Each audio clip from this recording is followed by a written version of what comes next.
So hi guys, welcome to our channel. ప్రస్తుతం మనతో పాటు ప్రముఖ గాయకులు, lyric writer Kanagala Jayakumar sir ఉన్నారు. వారితో మాట్లాడదాం. నమస్కారం సార్. నమస్తే సార్, ఇవాళ తలైవా రజనీకాంత్ గురించి, ఆయన రికార్డులు, ఆయన సినిమాలు, ఆయన బయోగ్రఫీ గురించి మీ మాటలో తెలుసుకోవాలనుకుంటున్నాను సార్.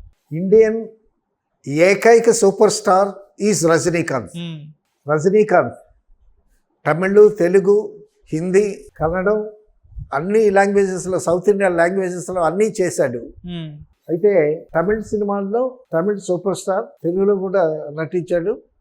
ఆయన బాగా హిట్ అయినటువంటి తమిళ సినిమాలు తెలుగులో కూడా వచ్చాయి.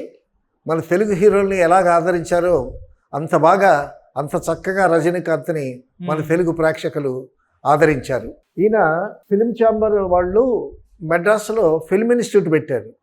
ఫిల్మ్ ఇన్స్టిట్యూట్ పెడితే ఆ ఫిల్మ్ ఇన్స్టిట్యూట్లో జాయిన్ అయ్యాడు. 2 years కోర్స్ అది. అప్పుడు అక్కడ కనగాల దేవదాస్ అని సుమా వాళ్ళ మామయ్య, ఆయన పూనా ఫిల్మ్ ఇన్స్టిట్యూట్లో చదువుకుని వచ్చాడు. ఆయన లెక్చరర్గా చేశాడు. సో కనగాల దేవదాసు అతను నిజమని ఒక నాటకాన్ని సినిమాగా తీశాడు. నిజమనే టైటిల్ పెట్టి దాన్ని సినిమాగా తీశాడు. ఆ సినిమాగా తీసేటప్పుడు అతని దగ్గర అతని స్టూడెంట్స్ కదా వీళ్ళంతా, రజనీకాంత్, నారాయణరావు, సుధాకరు, చిరంజీవి గారు, వీళ్ళంతా ఇన్స్టిట్యూట్లో చదువుకునేవాళ్ళు. వీళ్ళంతా అక్కడికి వచ్చేవాళ్ళు, దేవదాసు ఇంటికి వచ్చేవాళ్ళు. సుధాకర్, హీరో సుధాకరు, రాజేంద్ర ప్రసాద్ అయితే డైలీ రెగ్యులర్గా వచ్చేవాళ్ళు. వాళ్ళిద్దరు జంట కబుర్లాగా తిరుగుతూ ఉండేవాళ్ళు వేషాలకి. వాళ్ళ బ్యాచ్లోనే విఠల్ ప్రసాద్ అనేటటువంటి ఒక ఆర్టిస్ట్, అతను కూడా చదువుకుంటున్నాడు. అతను రజనీకాంత్కి బాగా ఫ్రెండ్. ఆ విఠల్ ప్రసాద్ వాళ్ళ ఇంట్లోనే ఎక్కువ కాలం గడుపుతుండేవాడు రజనీకాంత్. అతను అప్పుడు రజనీకాంత్ కాదు, శివాజీ. సో వీళ్ళందరూ ఇప్పుడు ఫిలిం ఛాంబర్కి దగ్గరే డ్రైవ్ ఇన్ వుడ్లాండ్స్. ఆ వుడ్లాండ్స్కి సినిమా వాళ్ళందరూ, పెద్ద పెద్ద వాళ్ళందరూ వస్తూ ఉండేవాళ్ళు ఈవినింగ్. అది పెద్ద హోటల్, కార్ పార్కింగ్ అదంతా ఉంటుంది.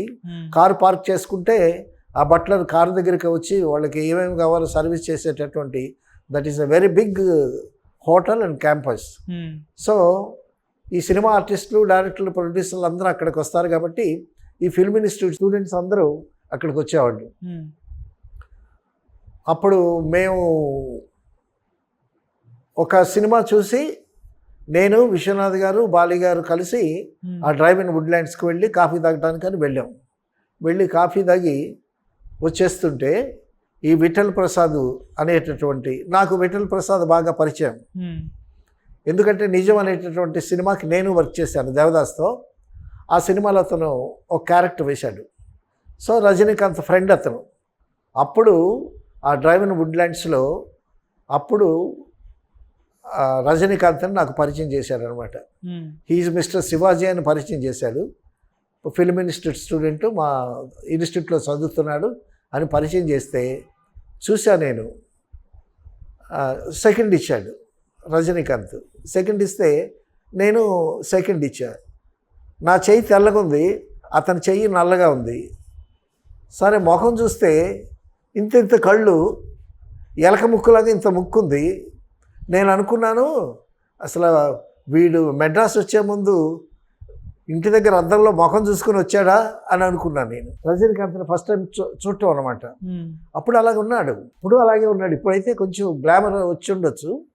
సో ఆ విధంగా మొట్టమొదట రజనీకాంత్ డ్రైవ్ ఇన్ వుడ్లాండ్స్లో పరిచయం. అప్పుడు నేను విశ్వనాథ్ గారి దగ్గర కో డైరెక్టర్ అయ్యా. అంటే కో డైరెక్టర్ అంటే అప్పుడు వేషాలు ఎత్తుక్కునే వాళ్ళకి గొప్పగా కనిపిస్తారు కదా. అటువంటి పరిస్థితుల్లో నేనున్నాను. రజనీకాంత్, విఠల్ ప్రసాద్ వాళ్ళు వేషాల వేటలో ఉండేటటువంటి పరిస్థితి అనమాట. సార్, రజనీకాంత్ గారు డైరెక్ట్ బస్ కండక్టర్ నుంచి సినిమాల్లోకి వచ్చేస్తారా, లేకుంటే యాక్టింగ్ నేర్చుకున్నారా? యాక్టింగ్ నేర్చుకున్నాడు. అంటే నాటకాలు వేశాడు. బెంగళూరులో నాటకాలు వేశాడు. నాటకాలు వేసిన తర్వాత సినిమా ఫీల్డ్కి వచ్చాడు. ఈ ఇన్స్టిట్యూట్కి వచ్చిన తర్వాత కూడా నాటకాలు వేశాడు. అంటే చెప్తే నా బస్ కండక్టర్గా ఉన్నప్పుడు ఆ స్టైల్ చూసి ఎవరు డైరెక్టర్ సినిమాలకు తీసుకొచ్చారు అని. విఠల్ ప్రసాద్, రజనీకాంత్ ఎంత మంచి ఫ్రెండ్స్ అంటే, విఠల్ ప్రసాద్ వాళ్ళ మదరు వీళ్ళకి వాళ్ళ ఇంట్లో భోజనం పెట్టేది వీళ్ళిద్దరికి. తర్వాత వీళ్ళు ఇన్స్టిట్యూట్కి వెళ్ళటానికి డబ్బులు ఇచ్చేది, సిటీ బస్కి డబ్బులు ఇచ్చేది. వీళ్ళు ఏం చేసేవాళ్ళంటే సిటీ బస్ ఎక్కి టికెట్లు కొనకుండా ఫుడ్ బోర్డు మీద ట్రావెల్ చేసేవాళ్ళు. ఫుడ్ బోర్డు మీద ట్రావెల్ చేసి ఏదైనా బస్ స్టాప్ వచ్చేసరికి అక్కడ దిగిపోవటం, మళ్ళీ స్టార్ట్ అయ్యేటప్పుడు బస్ ఎక్కటం, మళ్ళీ ఏదైనా స్టాప్ వస్తే అక్కడ దిగటం, మళ్ళీ స్టార్ట్ అయ్యేటప్పుడు ఎక్కటం. అంటే టికెట్ కొనకుండా ఆ డబ్బులతో బీడీలు సిగరెట్లు కాల్చుకుంటూ జల్సా చేసేవాళ్ళు అనమాట. ఆ విధంగా వాళ్ళ విఠల్ ప్రసాద్ వాళ్ళ మదరు బాగా వాళ్ళకి హెల్ప్ చేసేది.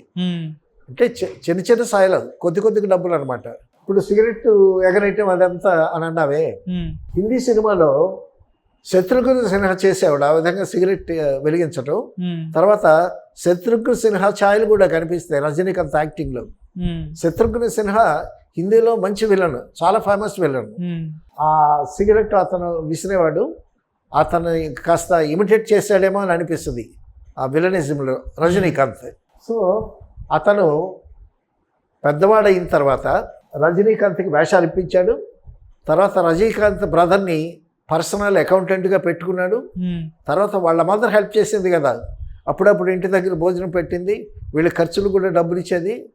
సో తను పెద్ద అయిన తర్వాత 1 కేజీ బంగారం కొనిచ్చాడంట ఆవిడకి. కేజీ బంగారం కొనిస్తే నేనేం చేసుకోనయ్యా ఇంత బంగారం అందంట ఆవిడ. అయినా ఉంచండి అమ్మా అని చెప్పాడు వాటితో. తర్వాత ఎంత ఎత్తుకు ఎదిగాడంటే నరసింహ అనే సినిమాలో రమ్యకృష్ణ నీలాంబరి వేషం వస్తుంది. ఆ నీలాంబరి క్యారెక్టర్ కూడా చాలా అద్భుతమైనటువంటి క్యారెక్టర్. నరసింహ రజనీకాంత్ని ఢీకొన్నటువంటి క్యారెక్టర్ ఒక సీన్లో చాలా అద్భుతంగా చేసింది. రజనీకాంత్ ఎలా చేశాడో తను కూడా అలాగే చేసింది. సో రజనీకాంత్కి మంచి అటాక్ ఇచ్చింది ఆ సినిమాలో రమ్యకృష్ణ. అప్పుడు చాలామంది ఏమన్నారు తెలుసా, ఇక ఫ్యాన్స్ అందరూ ఈమె తన్ని తగిలేస్తారు, మెడ్రాస్లో ఉండదు ఈవిడ పని అయిపోయింది అని అన్నారు. చాలామంది భయపెట్టారు కూడా. అంటే రజనీకాంత్ని సినిమాల్లో కానీ బయట కానీ ఎవరన్నా ఆ విధంగా అటాక్ ఇస్తే వాళ్ళ పని అయిపోతుందన్నమాట. అంత ఎత్తుకు ఎగిరాడు రజనీకాంత్. సో తమిళ్ సూపర్ స్టారే కాదు, ఇండియన్ సూపర్ స్టార్ అని కూడా చెప్పొచ్చు. అంత ఫేమ్ వచ్చింది రజనీకాంత్కి. రమ్యకృష్ణ మొట్టమొదటిగా తెలుగులోకి వచ్చింది కృష్ణలీల అనే సినిమాలు. అది రవిరాజ పినిశెట్టి డైరెక్ట్ చేశాడు, దానికి నేను కో డైరెక్టర్గా చేశాను. రవిరాజ పినిశెట్టి గారు ఒక గార్డెన్లో షూటింగ్ అవుతుంది, అక్కడ సీత అనే ఆర్టిస్ట్ ఉంది, ఆ సీత ఆర్టిస్ట్ని కార్లో ఎక్కించుకురా అని నన్ను పంపించాడు. సరే నేను ఆ గార్డెన్కి వెళ్ళాను.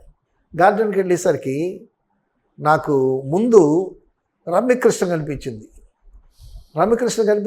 మోడర్న్ గెటప్లో ఉంది, చాలా గ్లామరస్గా కనిపించింది నాకు. ఇక నేను సీత సంగతి మర్చిపోయి రమ్యకృష్ణని కారులో ఎక్కించుకొని ఆఫీస్కి తీసుకొచ్చా. రవిరాజ పినిశెట్టి డైరెక్టర్ ఆయన చూశాడు రమ్యకృష్ణని, నన్ను పక్కకు పిలిచి నేను సీతను తీసుకురమ్మంటే రమ్యకృష్ణని తీసుకొచ్చావేంటి అన్నాడు నన్ను. అనంటే లేదండి సీత నాకు కనిపించలేదు, కావాలంటే మనం అప్పుడే మనం బుక్ చేసేయటం కానీ రేపు షూటింగ్ కాదు కదా, సీత కావాలంటే సీతను తీసుకొస్తాను, ఎవరైనా తీసుకొస్తాను అని అన్నా. అనంటే ఆ సినిమాకి కృష్ణలీల సినిమాకి నిర్మాతలు 2 ఉన్నారు. వాళ్ళిద్దరూ రమ్యకృష్ణను చూశారు. రమ్యకృష్ణ చూసి ఈ పిల్ల బాగుందే అని అన్నారు. రమ్యకృష్ణ చూసి అదే అప్పుడు పిల్ల కదా ఎర్లీ డేస్లో, ఈ పిల్ల బాగుంది. ఆయన విజయవాడ కమ్మవారు, ఆయన మాటలు చాలా తమాషగా ఉంటాయి. ఆయన త్రివిక్రమరావు గారికి రిలేషన్ కూడా అవుతాడు. ఆయన త్రివిక్రమరావు గారి దగ్గర ఒక హిందీ సినిమా రైట్స్ తీసుకుని దాన్ని కృష్ణలీల సినిమాగా తీసామన్నమాట. ఈ పిల్ల బాగుంది అనేసరికి డైరెక్టర్ రవిరాజ పినిశెట్టి గారు కూడా ఏదో వాళ్ళకి నచ్చినట్టుందని ఆ అమ్మాయిని చూశాడు. చూసి ఏం చేస్తున్నావు అని అది ఇదని అడిగారు. అడిగితే అప్పుడేదో తమిళ పిక్చర్ చేస్తుంది అమ్మాయి. చేస్తుంటే అయితే మొత్తానికి నేను సీతకు బదులు మరొక పీతను తీసుకొచ్చాను కదా రమ్యకృష్ణని. ఈ రమ్యకృష్ణ అనేసరికి ఇద్దరు ప్రొడ్యూసర్స్ ఇద్దరికి నచ్చింది. ఉమ్, వాళ్ళకి నచ్చింది కాబట్టి రవిరాజ పినిశెట్టికి నచ్చింది. వాళ్ళందరికన్నా ముందు నాకు నచ్చింది. మొత్తానికి ఆ అమ్మాయిని హీరోగా పెట్టామన్నమాట. సో ఆ అమ్మాయి ఫస్ట్ సినిమా హీరోయిన్గా రిలీజ్ అయినటువంటి తెలుగులో సినిమా అది కృష్ణలీల. ఎప్పుడన్నా రమ్యకృష్ణ ఏదన్నా షూటింగ్లో కనిపిస్తే నన్ను పట్టుకుని కూర్చోబెట్టి బలవంతంగా నోట్లో ఏదో తినబెట్టి కాఫీ తాగించి మరీ పంపిస్తుంది. అంటే నేను తీసుకొచ్చానని కదా. ఉమ్, తర్వాత సరే ఆ అమ్మాయి ఇప్పుడు ఎంతగా డెవలప్ అయిందో మనందరికీ తెలిసినటువంటి విషయమే. ఉమ్. ఆ విధంగా రమ్యకృష్ణ ఫస్ట్ ఎంట్రీ తెలుగులో అనమాట.